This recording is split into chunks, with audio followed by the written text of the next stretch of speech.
The organisation Undoing Tax Abuses filed a fresh application in the Pretoria High Court to compel the regulator, Nersa, to divulge information about the financial implications of the licences granted to the Turkish energy company Karpowership.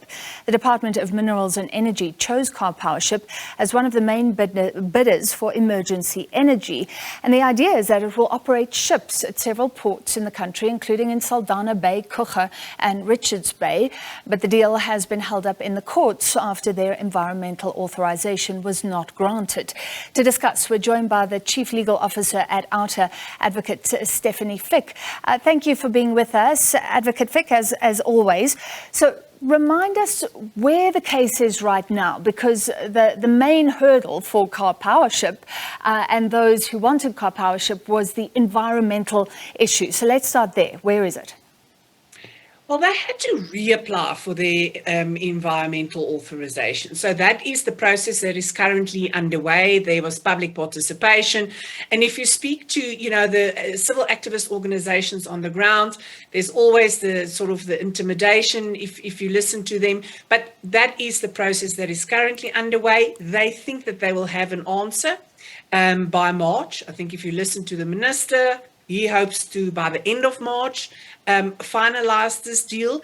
But in the meantime, we shouldn't forget that we are also taking, so as an organization, we are also taking Nersa to court because we feel that the decision they made by giving Karpowership a distribution license was also unreasonable and therefore reviewable by court.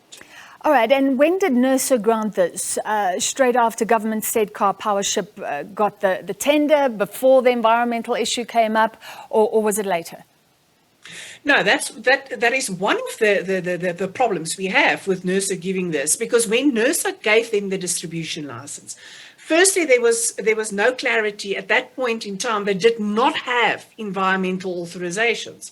They did not have the necessary funding for this project. There was so many things that were still outstanding when this contract was given to Karpower. And that is why we say that Nersa couldn't have applied their mind to whether this deal is in the best interest of South Africa. You're talking about a 20-year deal for an emergency situation.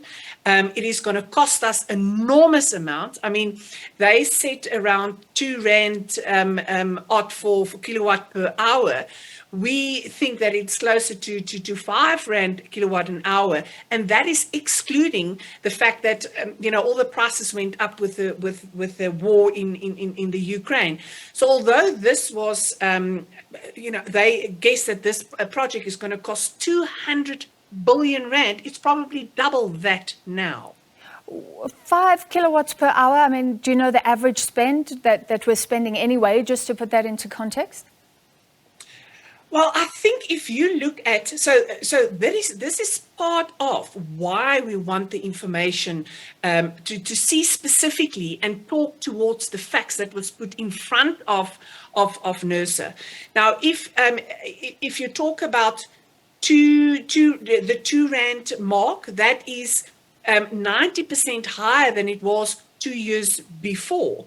The 5 rand kilowatt per hour obviously is a lot more expensive than it would be, for example, to get green energy online, to get some of our solar PV online, to get some of our, now we are talking here big amounts, and I think it is safe to say that, and that's part of our argument, is that there are cheaper energy that we can buy in the shorter period of time, so that we do not have a contract that's going to last 20 years, and that will cost, the energy per se will cost less. I think each and every one of us know what is on our bill, and that is what we currently pay for electricity. However, what is Nersa's jurisdiction here? So you're saying it's endorsed the deal it shouldn't have, and you want more information. And we'll talk about the fact that things have been redacted, court papers. But What is Nersa's actual role here? Because you're saying it should consider green energy. Surely that is a political decision. I mean, government comes up with the energy mix. We may see nuclear in future. There's always going to be debate around where the energy comes from. But ultimately, isn't that a political decision that Nersa wouldn't be involved in? Nersa is the regulator, so they are specifically empowered to give the license. So even Eskom will go, and we heard that, the electricity prices went up. I think Eskom got around 18.5% in this round. And then your local government will also put some sense onto that. So Nersa is the regulator. They should be independent and they should be separate from any political interference. What the political leaders, in other words, the minister, in this case, Gweri Mantashe, is supposed to do is to make sure that there's an IEP, in other words, an integrated energy plan, to make sure that we know how much energy we need, because that's part of the problem, is that the baseload that we need, Eskom can't produce. And therefore, we need more energy on the grid so that there's energy for everybody. And why is the financial information been redacted? Nersa is a regulator, so you would think they would act very transparently. They're not a company making profits. Maybe Karpowership wants to keep some information private. But how much information are we entitled to? I think the IPP programs, we always know how much kilowatts are being priced at. Isn't that our right to know exactly what is going on financially? Exactly.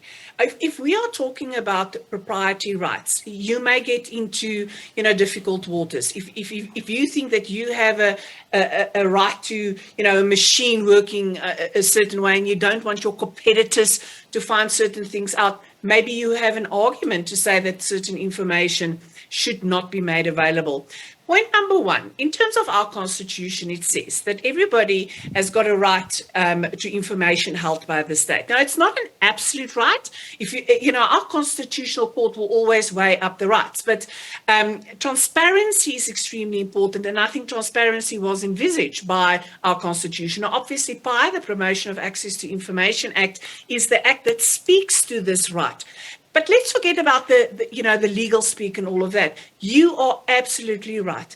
I think because of the trust deficit we currently have with regard when it comes to government, is that we even more need to know what is happening to make sure that the dealings that government put in place is to the best of is in our best interest.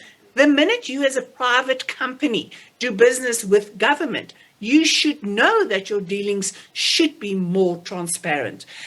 So it is really that balance between the rights of citizens, the rights of taxpayers, versus a sort of a business financial right that a third party may have. But at the end of the day, we are dealing with taxpayers' money.